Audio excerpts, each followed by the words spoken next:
جب بابل شہر میں نمرود کی جھوٹی خدائی کا ناقوس بج رہا تھا اور شہر کے ہر دروازے پر اس کے ہم شکل بت رکھے گئے تھے، اور جو شہر میں داخل ہوتا اس کے لیے لازم تھا کہ اس بت کو سجدہ کرے، اور اگر وہ سجدہ کر کے نہیں گزرتا تھا تو اس نے سسٹم ایسا رکھا تھا کہ گھنٹیاں بجنے لگ جاتی، اس لیے چاروں ناچار ہر شخص کو اس کے بت کے آگے سجدہ ریز ہونا پڑتا تھا۔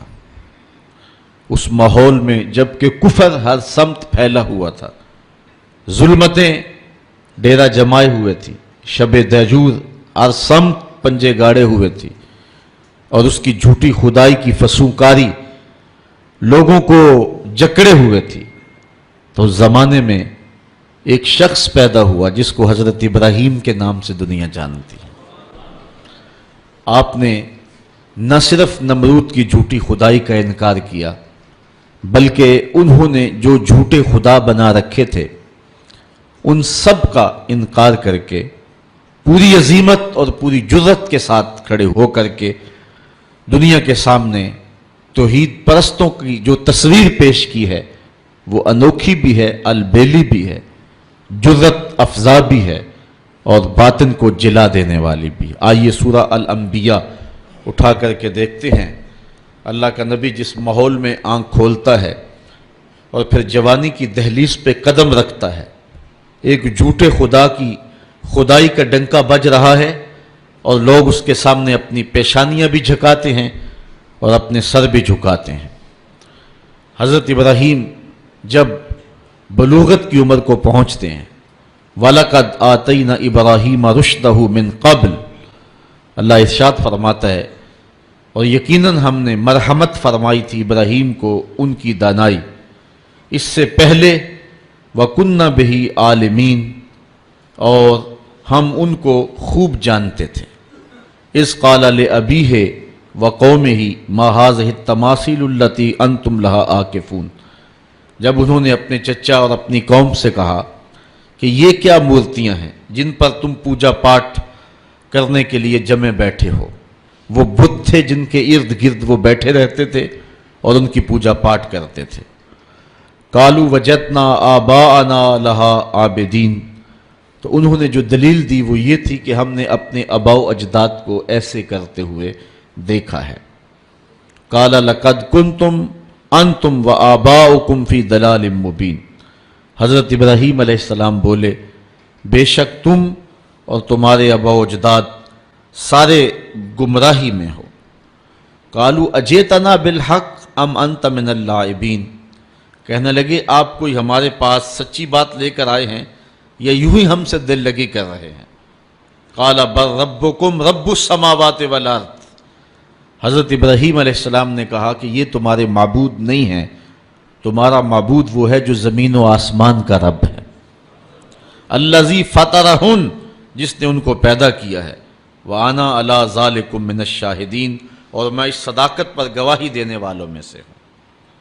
وَتَاللَّهِ لَأَكِيدَنَّ أَصْنَامَكُمْ بَعْدَ أَن تُوَلُّوا مُدْبِرِينَ، وہ ایک میلہ منعقد کیا کرتے تھے شہر سے باہر اور کچھ دن وہاں گزار کر کے آتے۔ عادت ان کی یہ تھی کہ جب وہ میلے پہ جاتے تو پہلے بتوں کے استہانوں میں حاضر ہوتے اور وہاں ان کے سامنے جا کر کے اقسام کی مختلف رنگوں کی مٹھائیاں رکھتے، اور پھر وہاں سے وہ میلے میں جاتے۔ جب واپس پلٹتے تو سب سے پہلے وہ اپنے بت قدوں میں آتے اور اپنے بتوں کو سلام کرنے کے بعد پھر اپنے گھروں کو پلٹتے۔ ہمیں جو طریقہ دیا گیا ہے، میرے اور آپ کے آقا و مولا جب بھی کبھی سفر پہ تشریف لے جاتے تو حضور سب سے آخری منزل مسجد کو رکھتے تھے۔ مسجد سے نوافل پڑھنے کے بعد حضور سفر پر روانہ ہوتے، اور جب واپس حضور تشریف لاتے تو سب سے پہلے مسجد میں جلوہ فراز ہوتے۔ تو ان کا انداز اپنے بتوں کے لیے یہ تھا، اور اہل ایمان کا اپنے رب کے حضور شکرانے اور نذرانے اور محبتوں کے اظہار کا طریقہ یہ متعین اور مقرر کیا گیا ہے۔ خیر، انہوں نے حضرت ابراہیم کو بھی دعوت دی کہ آپ چلے اور ہمارے ساتھ میلے میں شریک ہوں۔ حضرت ابراہیم علیہ السلام نے کہا کہ میں تمہارے اس میلے میں کیسے شریک ہو سکتا ہوں جہاں بت پرستی ہوگی، میں تو تمہارے عمل اور رویے سے پہلے ہی بیزار ہوں۔ تو خیر وہ اپنے بتوں کے سامنے طرح طرح کی مٹھائیاں رکھ کر کے میلے پہ چلے گئے۔ انہیں سان گمان بھی نہیں تھا جو کچھ ہوا ان کے آنے کے بعد۔ حضرت ابراہیم علیہ السلام نے اس موقع کو غنیمت جانا اور ہاتھ میں کلہاڑا پکڑا۔ یہ سورہ الانبیاء ہے۔ سورہ الصافات اٹھائیں، اللہ تعالیٰ جل شانہ نے وہاں سورہ الصافات کے اندر حضرت ابراہیم علیہ السلام کے اس ارادے کی تکمیل کو جو انہوں نے یہاں کیا تھا کہ میں ایک دن تمہارے بتوں سے نپٹ لوں گا، تو آپ ان کے بت خانے کے اندر کلہاڑا لے کر کے تشریف لائے۔ فراغ الی آلہتہم، ان کے بتوں کے پاس حضرت ابراہیم آئے۔ فقال الا تاکلون، ان کے سامنے انواع و اقسام کے کھانے پڑے تھے۔ حضرت ابراہیم علیہ السلام نے کہا کھاتے نہیں ہو؟ ان کی بے بسی کو ظاہر کرنے کے لیے یہ کہا کھاتے کیوں نہیں ہو؟ اب وہ بیچارے کیا جواب دیتے؟ پتھر اور مٹی کے بنے ہوئے مادوؤں کی منہ میں کون سی زبان تھی کہ جو ما فی الضمیر کا اظہار کر پاتے؟ تو حضرت ابراہیم علیہ السلام نے ان کی مسلسل خاموشی کے بعد فرمایا ما لکم لا تنطقون، بولتے کیوں نہیں ہو؟ فراغ علیہم ضربا بالیمین، یہ اللہ کے پیغمبر کا جلال ہے، آپ نے دائیں ہاتھ میں کلہاڑا پکڑ کے ان کے ٹکڑے ٹکڑے کر کے رکھ دیے۔ کسی کا کان کاٹ دیا، کسی کا سر کاٹ دیا، کسی کی ٹانگیں توڑ دیں، اور کسی کے بدن کے حصے بکھرے کر دیے، کسی کا ویسے ہی کچھ نہ چھوڑا، اس کے بالکل ٹکڑے کر دیے، بجری بنا کے رکھ دیا۔ لیکن ان کا جو بڑا بت تھا اس استحان کے اندر، اس کو کچھ نہ کہا اور کلہاڑا اس کے کندھے پہ رکھ دیا۔ اب قرآن مجید میں یہاں سورہ انبیاء میں جو اس واقعہ کو بیان کیا ہے وہاں انداز دیکھیے۔ آپ نے فرمایا وَتَاللَّهِ لَأَكِيدَنَّ أَصْنَامَكُمْ بَعْدَ أَن تُوَلُّوا مُدْبِرِينَ، جب تم پلٹ کے پیٹھ پھیرتے ہوئے آؤ گے تو میں تمہارے بتوں کے ساتھ جو ہے کوئی سلوک کروں گا، ان کا بندوبست کر لوں گا۔ فَجَعَلَهُمْ جُزَازًا، تو پس آپ نے ان کو ریزہ ریزہ کر ڈالا۔ الا کبیر لہم، لیکن جو ان کا بڑا بت تھا حضرت ابراہیم علیہ السلام نے اس کو کچھ نہیں کہا۔ یہ نہیں کہ اس پر غصہ نہیں تھا، بلکہ ایک حکمت تھی، اس قوم کو رسوا کرنا تھا اور اس قوم کو لاجواب کرنا تھا، ان کے سامنے ان بتوں کی حیثیت رکھنی تھی۔ تو حضرت ابراہیم علیہ السلام نے بڑے بت کو کچھ نہیں کہا۔ لعلہم الیہ یرجعون، تاکہ وہ لوگ اس افتاد کے بارے میں اس کی طرف رجوع کریں۔ اب قوم جب واپس آئی تو معمول ان کا یہی تھا کہ وہ پہلے بت خانے میں آیا کرتے تھے۔ جب وہ بت خانے میں داخل ہوئے تو عجیب تماشا دیکھا کہ جن بتوں سے وہ مرادیں مانگا کرتے تھے، جن سے بارش کی دعائیں کیا کرتے تھے، اور جن کے ساتھ ان کی حکومت، سیاست، ان کا معاش، ان کی معاشرت وابستہ تھی، ان کے حصے بکھرے پڑے ہوئے دیکھے اور ان کی ٹانگیں ٹوٹی ہوئی دیکھی تو بہت پریشان ہوئے۔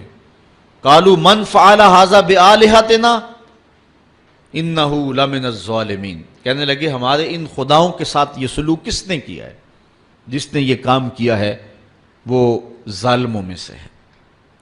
غصے سے پیچ و تاب کھانے لگے کہ برا حال ہوا ہے، دھڑن تختہ کر کے رکھ دیا اور ان کے جسم کے ٹکڑے بکھرے ہیں بت خانے کے اندر، مٹھائیاں بکھری ہوئی ہیں، پلیٹیں بکھری ہوئی ہیں۔ تو کہنے لگے یہ کسی نے بہت برا کیا، سخت ظلم کیا ہے، زیادتی کی ہے۔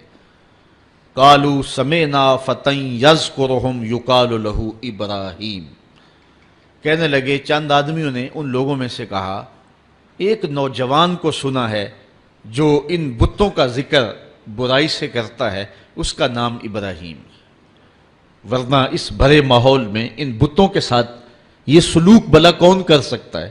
ان بتوں کی ہیبت سے سارے خائف ہیں۔ ایک بندہ ہے اس پورے معاشرے کے اندر جو جرأت کے ساتھ ان بتوں کے خلاف بولتا ہے، اس کو ابراہیم کہتے ہیں، یہ سب کچھ اسی کا کیا دھرا ہوگا۔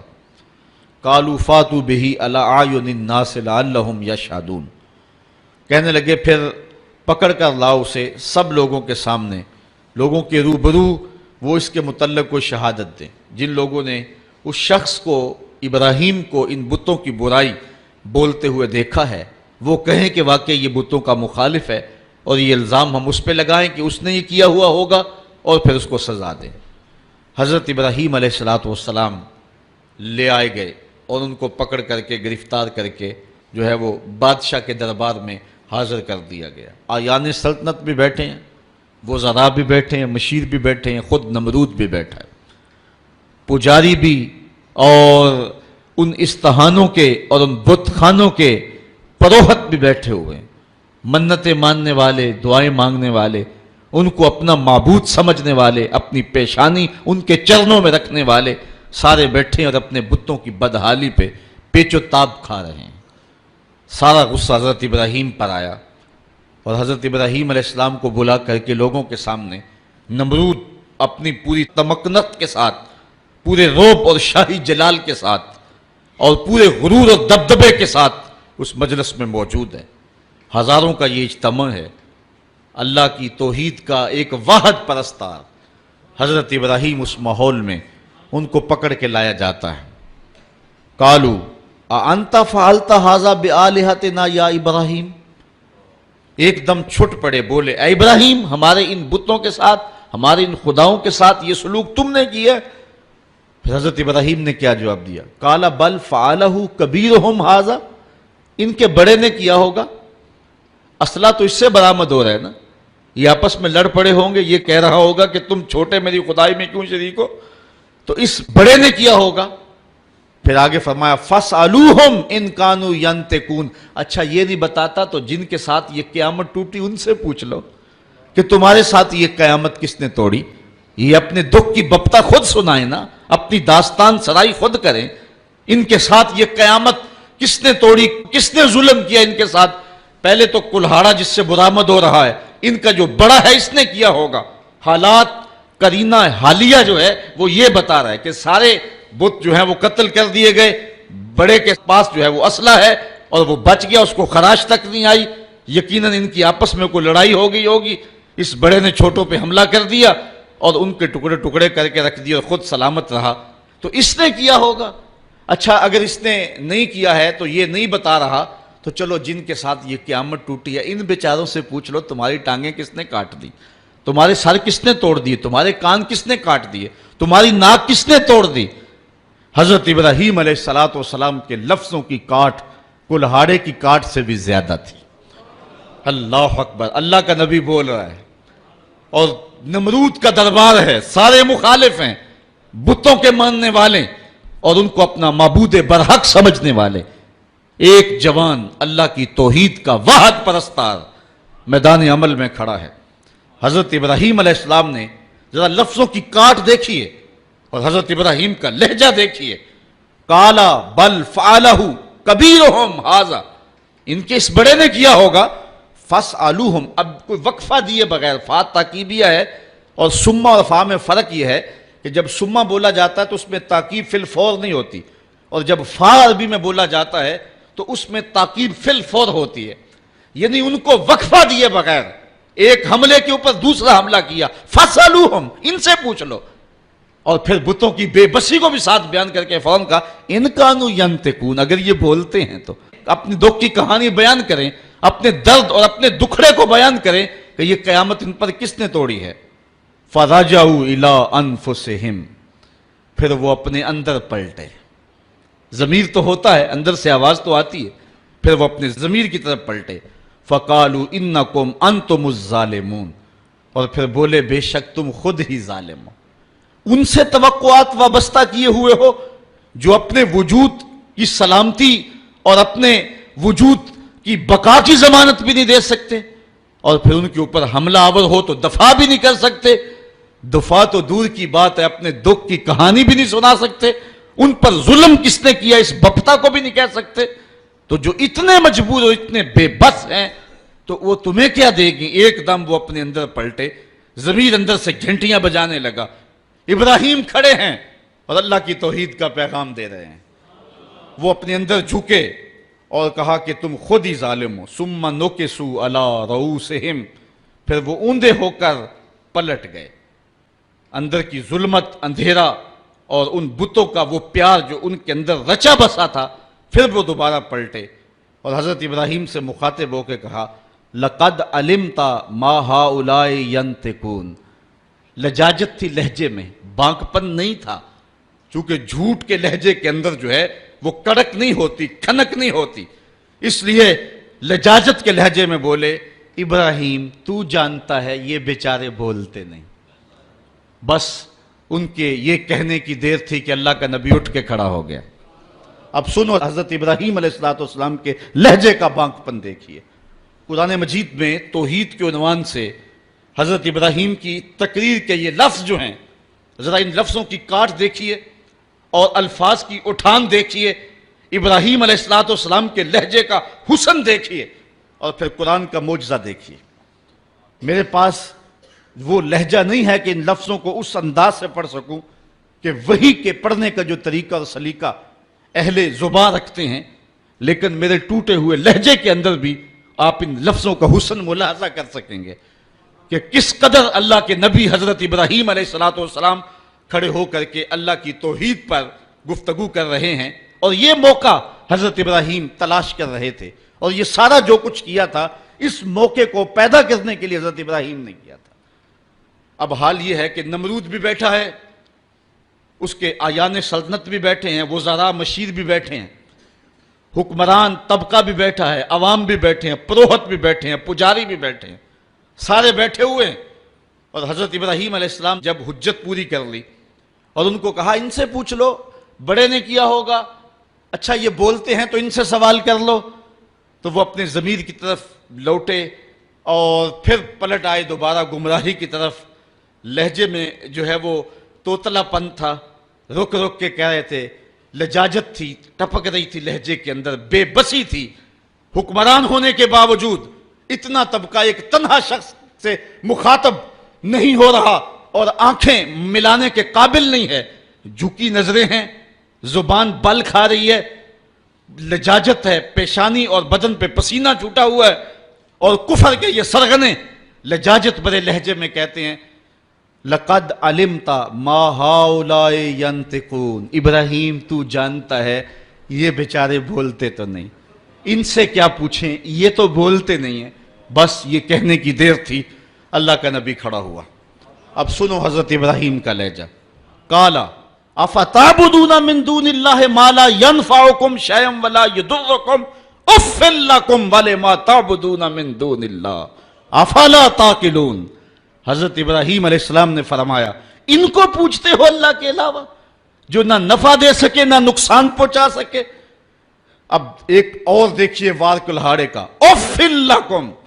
ذرا دیکھیے کیسی کاٹ ہے، بیٹھے ہیں شاہب، وقت بھی سامنے بیٹھا ہوا ہے، اللہ کا نبی بول رہا ہے. ابراہیم علیہ السلام کے لہجے کے اندر جلال ہے اور پورے روب کے ساتھ اللہ کا نبی اللہ کی توحید کا پیغام دے رہا ہے. اُفٍّ لَّكُمْ، افسوس ہے تمہارے جینے پہ، اُفٍّ لَّكُمْ وَلِمَا تَعْبُدُونَ مِن دُونِ اللَّهِ، اور افسوس ہے تمہارے ان خداؤں پہ جن کو تم اللہ کے علاوہ پوچھتے ہو.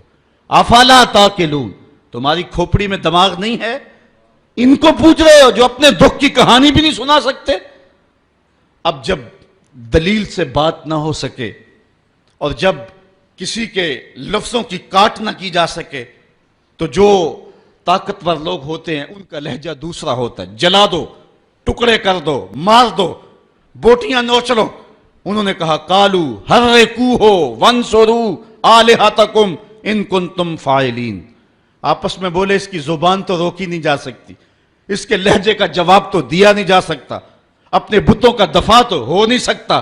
ہمارے اس معاشرے میں یہ ایک شخص کھڑا ہو گیا اور ہمارے بتوں کے خلاف بول رہا ہے، اب اس کا جواب تو تم دے نہیں سکتے، اس طرح کرو کہ اس کو جلا کے راکھ کر دو. آج یہ ٹیری جونز نے امریکہ کے اندر کتاب رحمت کے ایک نسخے کو جلانے کا اعلان کیا ہے، یہ اپنی شکست کا اعلان کیا ہے. قرآن کی صداقت کے آگے بول نہیں سکا ہے. قرآن کا یہ نعرہ، اگر اس کتاب رحمت میں تمہیں شک ہے تو اس کی مثل ایک صورت ہی لا کے دکھاؤ. یہ قرآن کا چیلنج آج بھی موجود ہے. بیروت میں، شام میں، فلسطین میں، مصر میں اور اسرائیل کے اندر کتنے یہودی ہیں جو بائی برتھ عربی ہیں اور وہ عربی کو اچھی طرح سے جانتے ہیں. یہ چیلنج ان کو دیا گیا ہے، لاؤ نا قرآن کی مثل ایک صورت. لیکن جب دلیل کی زبان بند ہو جائے اور انسان دلیل سے بات نہ کر سکے تو پھر اوچھے ہاتھ کنڈوں پہ اتر آتا ہے، پھر گالی اور گولی اس کا لہجہ ہوتا ہے، پھر وہ کہتا ہے جلا دو، ٹکڑے کر دو. تو حضرت ابراہیم علیہ السلام کے لیے انہوں نے سب نے مل کر کے یہ فتویٰ دیا، قالوا حرقوہ وانصروا آلہتکم، اس کو جلا دو اور اپنے معبودوں کو بچا لو. ان کنتم فاعلین، اگر تم کچھ کر سکتے ہو تو یہی راستہ تمہارے پاس رہ گیا ہے. اگر اپنے خداؤں کا دفاع کرنا ہے تو پھر اس کی زبان بند کرنے کے لیے یہی طریقہ ہے کہ اس کو آگ میں جلا دیا جائے. اب آگ کا آلاؤ روشن کر دیا گیا.